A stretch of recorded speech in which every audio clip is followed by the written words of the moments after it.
Welcome. Listen to this next Agile Vocalist blogcast.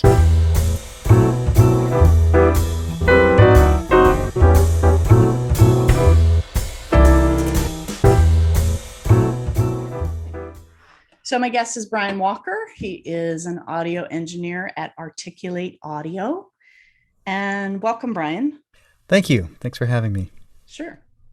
I'd love to have you explain sort of from your standpoint as both a sound engineer as well as a singer, why the pandemic and the shift to making music and living life and doing the arts on Zoom is so painful, especially for singers.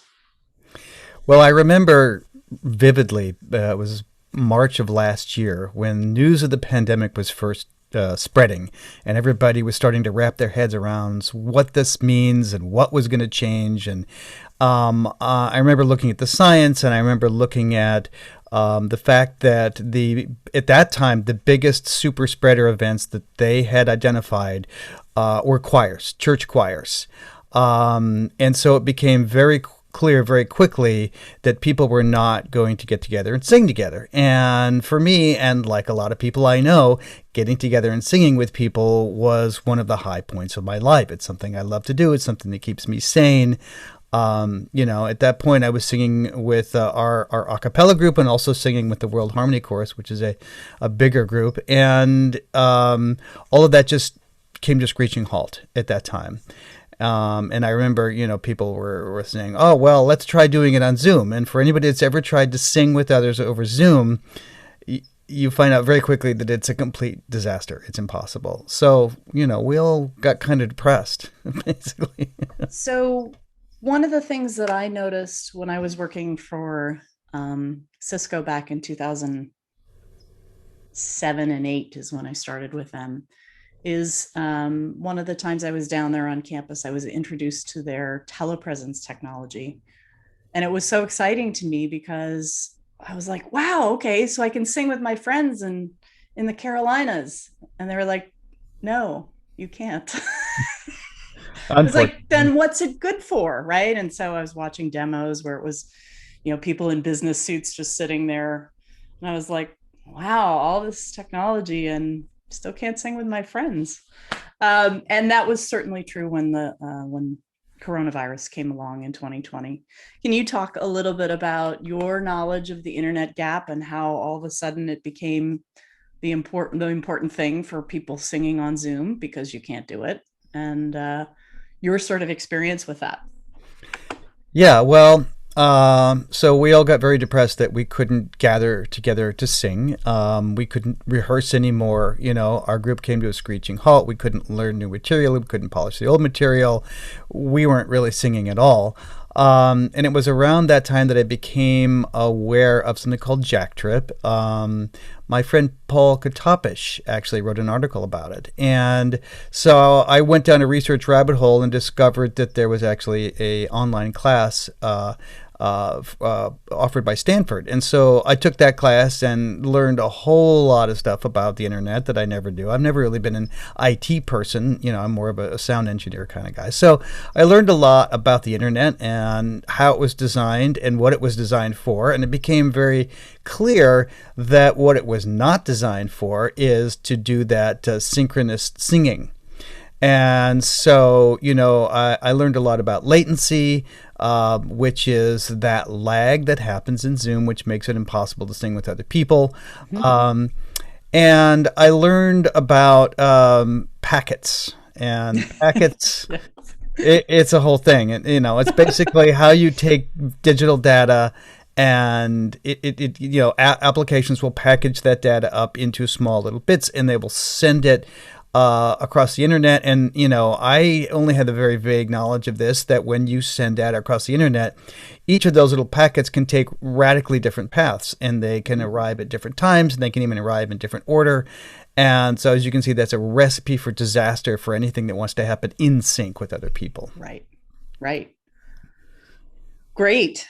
And so talk about how with the pandemic and that class and the things that you learned, and JackTrip. Can you talk a little bit about how that technology is is essentially solving that, or at least improving it to a level of viability where at least a rehearsal is possible, maybe even a performance.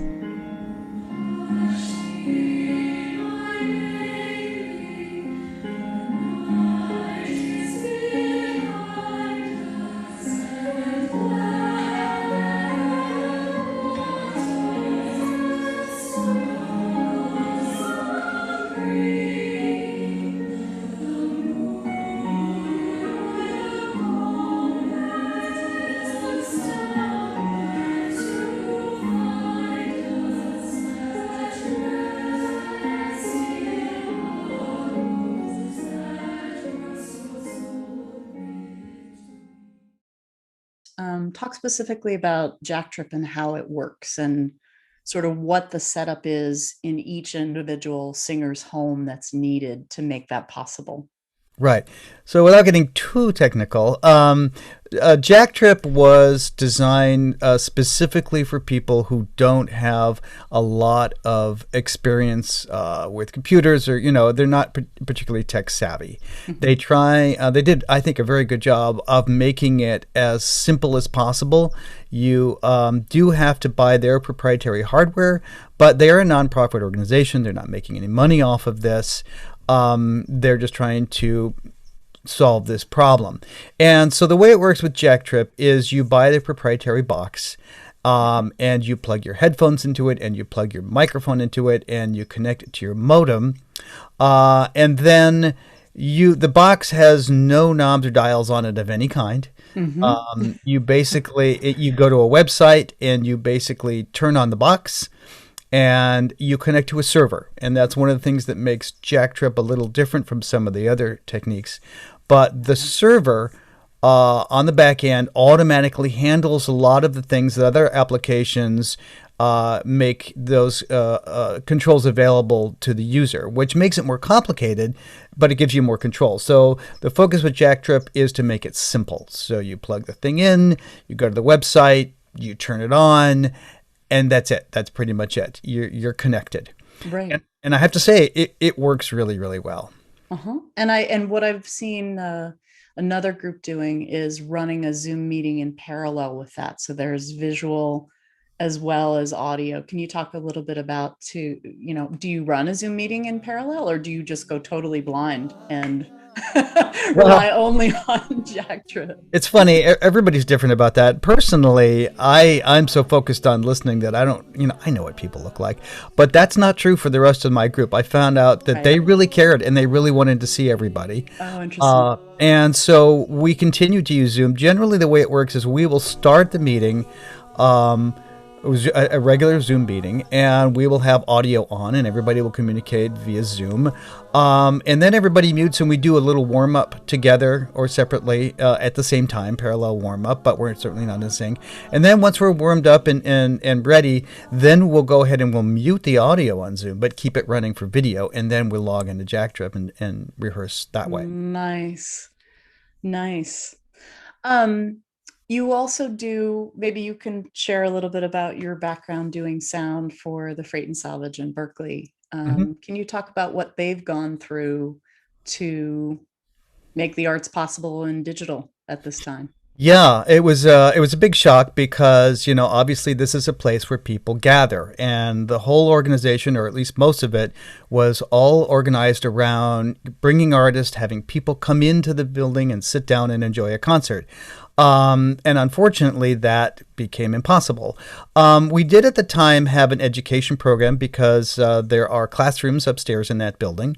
There are a limited number of them, but we did have classes running almost every night of the week, and some of them were very popular. So we had a lot of people coming into the building to do both classes and to see concerts. All of that immediately stopped. Now, in the case of the education program, they moved pretty seamlessly to online. They're all using Zoom. I teach a couple of classes, and we do the same thing. It's on Zoom. We're not in sync. And everybody but the teacher mutes, and that works. In terms of the actual performances, that was a huge problem Right. because we couldn't have anybody in the room. No audience members could come in, even if we were able to have a band. Right. So basically, we did a lot of research into both the science of the disease itself, and also talking about a lot of the regulations that different organizations were putting together. There's an organization in LA that put together some guidelines having to do with film production. And so we adopted those, and it had to do with masks, it had to do with distance, it had to do with surfaces. Early on, it was all about cleaning surfaces. The whole Right. aerosol thing was not, people didn't really understand that yet at that time. Right. But over time, that started to become evident. So we adopted that, and so we started doing a very limited live streaming program. Now, the problem is that, we had a huge amount of staff, hourly staff, that were all laid off on a single day. Right. And only a skeleton crew of people remain on staff. So it was really a problem for a lot of people there, and a lot of people were Sure. sad, not to be able to go there anymore because the Freight and Salvage is an institution in It Berkeley, is. It and is. a lot of people, really very special feelings about that place. So we lost all of these people, and it took a while to convince folks that this is something we should try. There were a lot of questions. How are we going to do this? We don't even own the equipment. So gradually we got together the equipment. We figured out how to do it. And we started doing tapings, which we're still doing, and we're actually doing more than we were. At first, basically, we were having people, musicians, in their living room, take their phone, usually solo musician, person with a guitar singing or their instrument. They Right. would put their phone on the mantelpiece and they would play into the phone. Uh-huh. And people were so grateful for this Right. because it was finally some music, the Right. people were, really missing that. But honestly, from a technical standpoint, the quality wasn't that great. Mhm. You've got somebody's iPhone mic picking up a musician who's maybe sitting 6, 8 feet away. And pretty soon people started to go, well, this is great, but hey, we would like to see something a little bit better. And that's about the time we managed to put together all of the equipment Mhm. that we needed to be able to do essentially video production. So we went in a period of like 3 or 4 months from a room for live performance to a room that was now used and still is primarily for video production. And Mhm. so that's what we're doing right now. Wow. And is that, would you say, so it's end of March as we're having this conversation of Mhm. 2021. Would you say that video production is still ramping up to a fuller throttle flow, or is it starting to answer to this blended reality that we have going on where people are getting vaccinated, but generally the broad spectrum is you got to have a mask on, stay distant. There's variants, all these different things. You want to speak to that a little bit about how is the freight responding to blended reality right now? Yeah. Well, every couple of months there's a big meeting to figure out, okay, what's the plan for reopening? What's the plan for reopening? And of course, nobody has any idea when that's going to happen. Right. And when it does, there's the assumption that it's going to be a limited audience. And, then there's all the Hmm. problems about, well, how does that work, financially? I mean, Hmm. we were already, we're a nonprofit organization. So, Right. we were, a lot of our budget comes from donations. And so now with less money coming in the door, as it were, this is going to be a big problem. So we still don't know, but the assumption is that we're going to continue to do video production Okay. right up until the time we open. And even then, there are people that have gotten used to it and said, you know what, I like this thing. People who've moved away from the Bay Area love the Freight and Salvage, would like to continue to feel like they're a part of it and to see the concerts that happen there. Yep. And so there's a big desire now that really wasn't there a year or two ago Hmm. to really make an effort to make those shows available online to people, even if there's an audience in the room. Yeah. And the artists love it, the patrons love it. And so now we're looking at, okay, well, how do we do that? Hmm. Right now we have seats blocked off with equipment, we have cables running everywhere. So now we're like, all right, so we have to figure this out. We're going to have maybe what, 30%, 40% capacity in there for a Right. while. So, and we have to have cameras in there and figure out how to make all that happen. And now we have to make a sound mix that works both for the room and for people at home, which actually is a bit of a challenge. Yes. Depending on the group, Yeah. And so these are the kinds of things that we're wrestling with. Now, I'm not privy to all the conversations that the board of directors is having. They're, the ones that are really facing the brunt of all this. But this is how it's been going. And we're just trying to figure out what's, like a lot of people, what's next. But, we're in a better position than a lot of venues because we're a nonprofit. A lot of venues are really suffering, and I'm sure you've seen all the GoFundMe campaigns, to try and save these institutions because, if there's nowhere for musicians to play, what are they going to do? House concerts is always viable for people that are at that level of the business. Yeah. But and for the larger groups, they can come in and sell out stadiums. That's not going to be a problem because those stadiums aren't going anywhere. Right. But it's that sort of mid-range, between 50 and say 1,000 seats. 1,000 seats. Those are the venues that are struggling right now, and many of them are closing. Right. And those are the ones that are going to have trouble coming back because they're always on such a thin margin anyway. Right. And so that's what I'm concerned about, honestly. And maybe streaming can fill the gap partially. Yeah. That's interesting. And refresh me, the Freight and Salvage, the new space. I remember the old space, which was like a glorified barn. Yes. The new space is 250 seats? No, it's just under 500. Was it under? Okay. It's a little bit bigger. Yeah, it's a little bit bigger. Yeah. It's a fantastic, for those of you watching who don't know, Freight and Salvage's new home. I can't remember what year it came, but there's not a bad seat in the house. And that's pretty amazing to design a venue that is that. So yeah, it's a very special place. And, yes. And as you say, every seat is got great sight lines and it has a fantastic sound system in there. Yep. Yeah. So. Cool.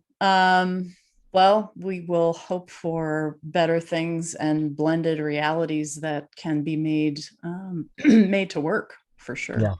So can you talk a little bit about the JackTrip experience and how your singing group experienced that? Was it a dramatic improvement? Was it just like, okay, this is good enough? How did it affect people? What was the output of that? Well, when we first started using it, it had been, I'm going to say, about 8 months since we had been able to gather in person. It took a while for me to, learn about the technology and identify, what would work for us and get everybody's boxes. And, it took a long time, helping people over the phone, over Zoom to set up their systems, Sure. who are not particularly technical, make sure they had the bits and pieces they needed. You need a microphone to do this. And then we had to, look at their modems and you can't use Wi-Fi. So there was a lot of setup involved. And so it took a while to get everybody all set up. Yep. Finally, we got, and in fact, we have 2 different groups. And finally, we got everybody in both groups set up. And generally the way it would work is that we would have, 2 people start, and then a couple weeks later we'd have a couple more people, get online and gradually we build it up. But I remember my feeling the very first time I heard somebody else and I heard that we were in sync and we would sing something just to check it.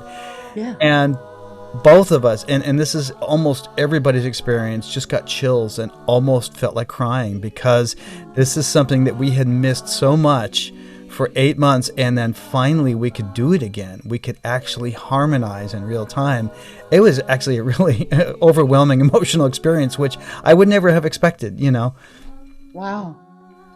And, it took some getting used to when we first started using it because you do have a lag between the sound coming out of your voice and the sound coming back to you in your earphones. Right. That's part of the way technology works. You have to kind of adjust to that. You have to not listen to your own voice in the room or in your head, and you have to make that adjustment to listening only to what you're hearing in your headphones or your earbuds. And that takes everybody a little bit of adjusting to do that. And it's a little bit weird. It's like speaking when you hear yourself and there's an echo. It's really distracting. Oh, wow. Now, I didn't realize that. yeah, fortunately, the lag is very slight, and it's a very slight delay, 10, 20 milliseconds, but it's enough to require a little bit of adjustment. But once you do get focused in with that, it's an amazing experience, and it is like being in the same room with other people. It's a wonderful thing. Great. So you have a couple of classes coming up that you're teaching that I know you were interested in mentioning. Uh-huh. Why don't you talk about those a little bit? Yeah, so I have been teaching online classes through the Freight and Salvage. And the first one I taught was about live streaming from home for people that wanted to, Okay. musicians mainly, that wanted to set up at home to be able to do that. Yeah. The second one that I taught was about home recording studio and what equipment you need to be able to record yourself at home and possibly do other things as well. And the latest class is going to be how to use this technology. And we're going to talk not just about JackTrip, but also about Sonobus, which is free and doesn't require any special hardware. And we're going to basically do one class. Half of the 6 weeks is devoted to learning about technology, and the other half, the last 3 classes, is basically a lab. Everybody's going to get on their computer and they're going to learn how to adjust those settings. And we're going to, as a class, play together and sing together so that we learn how to make it work. Any final thoughts about sort of, I mean, you talked about the emotional experience of singing together. Anything you want to see continue from this time? I mean, obviously, it seems like the blended solution, the in-person as well as streaming digital audience is something all the venues that are still around are going to have to adopt to. What do you want to take away from this time, this period? Well, I think because the technology actually works, that it is a definite possibility that people who are living relatively far apart can make music together and can even be in bands together, and at the very least can rehearse together. And that was always a big barrier for any band, is finding the time and place to get everybody together to rehearse. And, I remember schlepping across town to go to rehearsals and the timing was tight and the traffic was bad and I was busy and, I made it happen. But rehearsing at home over the internet is fantastic. I mean, you can, 1 minute before rehearsal starts, you plop down in your chair, you're there. And a lot of people are going, this is really nice. I might want to continue doing this even after the pandemic is over. Maybe we'll meet once a month in person and do the other rehearsals over the internet, because you really can get a lot done and do a lot of the work that used to happen only in person. Mm-hmm. Great. Okay, so this piece is being sung by our group Worldsong. And we've been singing together for quite a few years now. We started out, we met in the World Harmony Chorus, which is run by Daniel Steinberg. And we just decided that we wanted a little bit more of a challenge, and there were several of us that just really enjoyed singing together. So we sort of split off from that organization, which is a large community chorus, and we put together at that time, which is a sextet of singers. And we learned a number of different pieces. We had Betsy Blakesley was our director for a number of years, and she did some arrangements for us. And we also sing some songs that were arranged by Daniel Steinberg. And this song that we're singing is called Lama Bada Yatatana, and it's a piece in Arabic, and it's apparently from a poem, an Arabic poem. And I don't have a translation here, although we can find that out later. Yeah. And it's a piece we really enjoy singing together. That's great.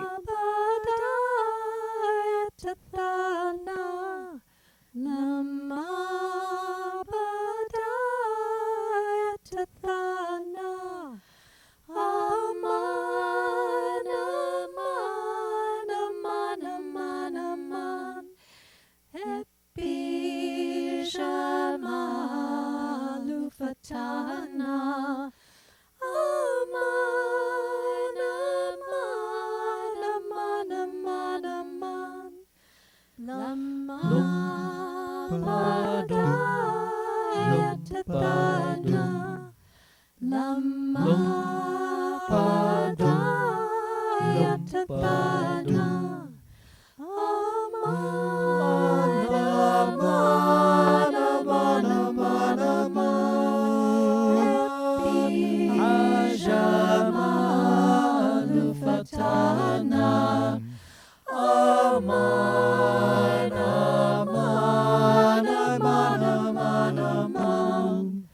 وعدي ويا حيرتي وعدي ويا حيرتي من لي رحيم شكوتي في الحب رحيم شكوتي في الحب دلواتي أمان أمان أمان أمان أمان إلا مالك جمال إلا مالك جمال لما بدا يتثنى لما بدا يتثنى أمان أمان أمان أمان أمان أمر بالأحسان أمان أمان أمان أمان أمان كسنوثنا إنامان أمان أمان أمان أمان أمان. That was inspiring. Be sure to listen again soon.